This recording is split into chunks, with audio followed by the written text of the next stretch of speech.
In just a few hours, the U.S. Open Tennis Championships will conclude with the men's singles finals right here on WCVB. The hard-fought battle for representation in a predominantly white sport is being recognized by the players and the fans as the tournament celebrates the anniversary this year of a barrier breaker, Althea Gibson. Every year, the last Monday of August marks the start of the pilgrimage of thousands of tennis fans to Flushing Meadows, Queens, to experience the U.S. Open, the last Grand Slam tournament of the year.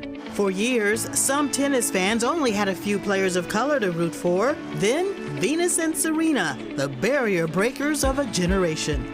Younger fans are accustomed to seeing Coco Gauff, Frances Tiafoe, Ben Shelton, and Taylor Townsend playing center court in Arthur Ashe Stadium, a place named for the first African-American man to win the tournament.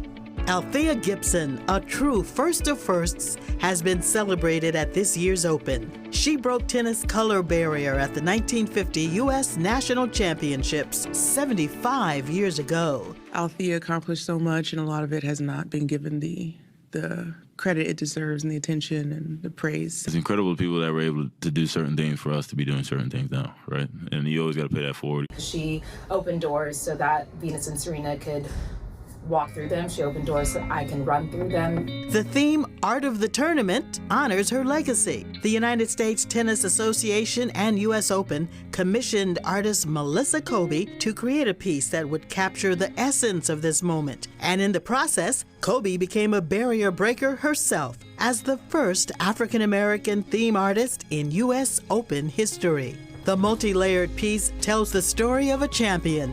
The one thing I wanted people to get from this piece of art was to be able to recognize that it's absolutely Althea in her profile and her silhouette, and also be able to see like the little Easter eggs that I placed in the artwork and somehow find connection to it.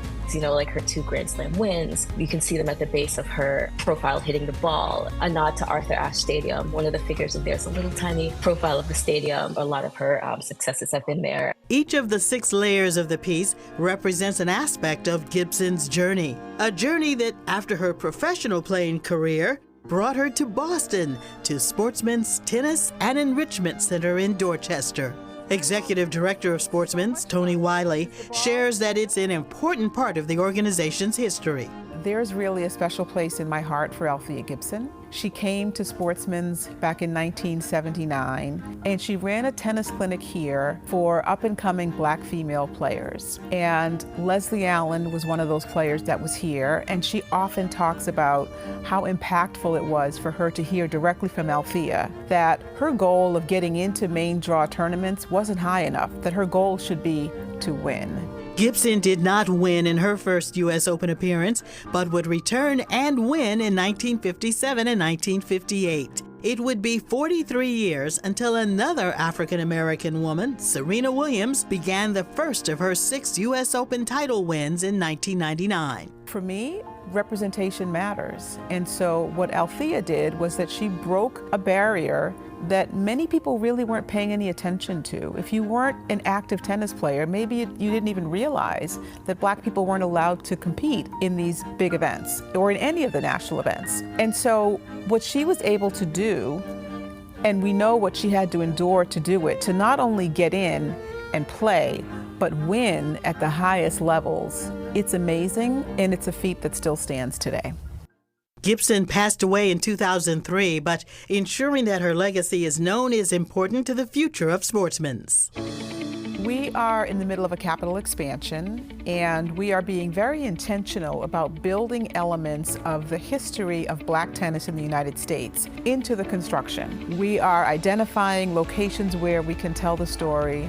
We really want it to be that every time you turn the corner here, you run into a story. There's something that you can read. And we want to make sure that we're not only telling the tennis story, but we're also telling the context in the United States of what was happening at that time, so that people really truly understand what people did to fight through all of the issues that were around them and still stay focused on their tennis. A casual tennis fan before creating this piece, Kobe hopes that it inspires others to take the time to learn more about Althea Gibson. it's the biggest thing I've done in my career so far, and I'm just so excited to be able to see like my work in a larger capacity, in a larger scale, especially knowing what it represents. It's going to be amazing. And we're going to share more about the work of Sportsmen's Tennis and Enrichment Center later in the program. So women of color have been fashion forward on the court too, earning endorsement dollars that Althea Gibson never dreamed of. Venus Williams signed her first major contract at age 15 with Boston-based Reebok and renewed her deal in 2000 for a reported $40 million, which was the largest endorsement deal for a female athlete at the time. Naomi Osaka's deal with Nike is reportedly worth more than $10 million annually and running through the end of the year. Nike reportedly plans to launch an Osaka streetwear line in Japan. Well, don't count out Coco Gauff and her long-term multi-year deal with New Balance, reported to be at least $1 million a year. The Boston-based sportswear brand has supported her since she was 14 and even launched her signature CG2 shoes, making Gauff the only active player with a signature tennis sneaker. Well, the popularity and success of players like Naomi Osaka and Coco Gauff may be sparking more diversity in the sport. The latest report from the United States Tennis Association shows that more black players are picking up tennis. About 13% of players in the U.S. are black. Joining us now is Kimberly Seldon. Kimberly is the founder of Black Girls Tennis Club. It's an organization shifting the narrative and changing the culture around black participation in sport. Kimberly, welcome to our program. Hi, thank you so much for having me. Good to see you. So you know Tony Wiley at Sportsman's, right?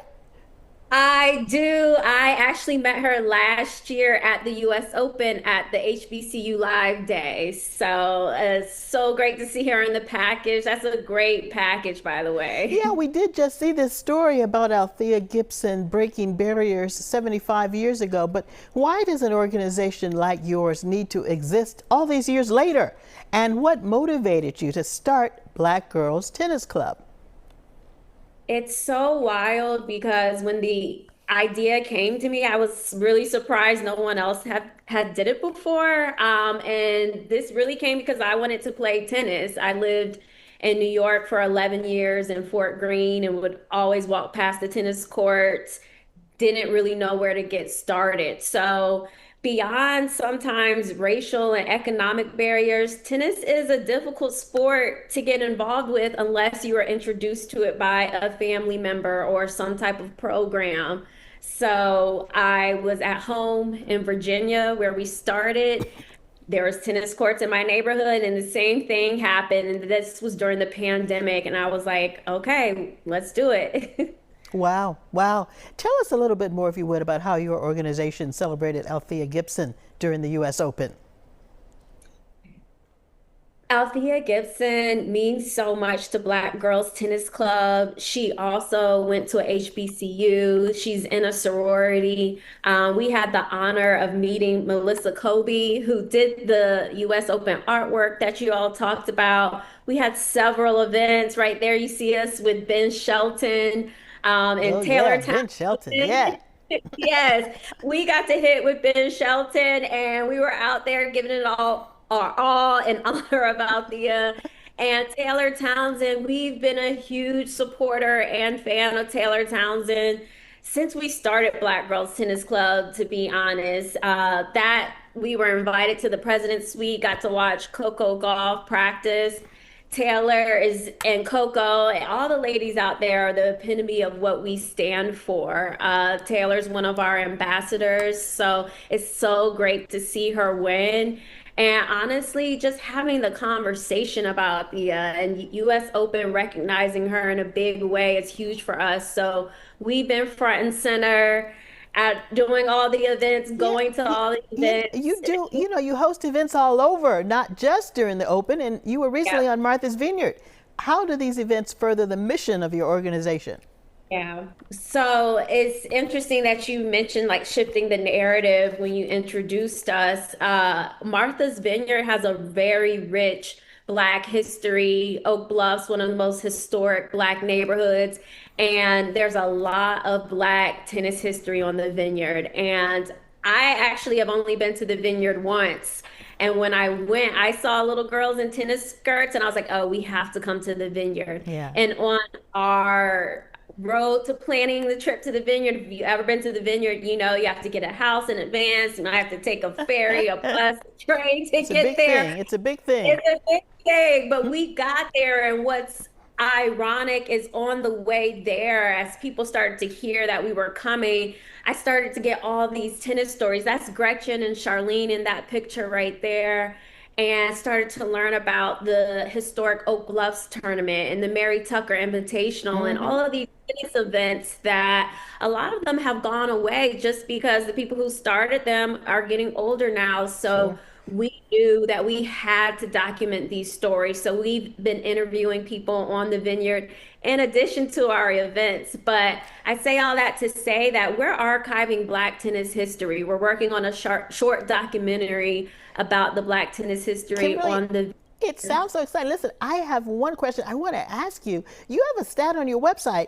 80% of female Fortune 500 execs played competitive sports at one point in their lives. What does that tell you? And how does tennis, which is more of an individual sport than a team sport, help build leaders? Let's close out with that. Oh my goodness. Tennis is a mindful sport. You have to leave it all outside the court. You have to really be able to get there and use your mind to coordinate and play. And yes, most Fortune 500 CEOs played a sport growing up. So if our girls don't have access to a sport, that means they may not have access to potential careers and networking opportunities. People close deals on the golf courts and on the tennis courts. So we want to make sure our girls have access. Tennis is an individual sport. But it helps you build that competitive edge. Exactly. It helps you build that competitive edge, is right. Kimberly Seldon, thank you so much. Kimberly Seldon is the founder of Black Girls Tennis Club, and thank you for being with us today.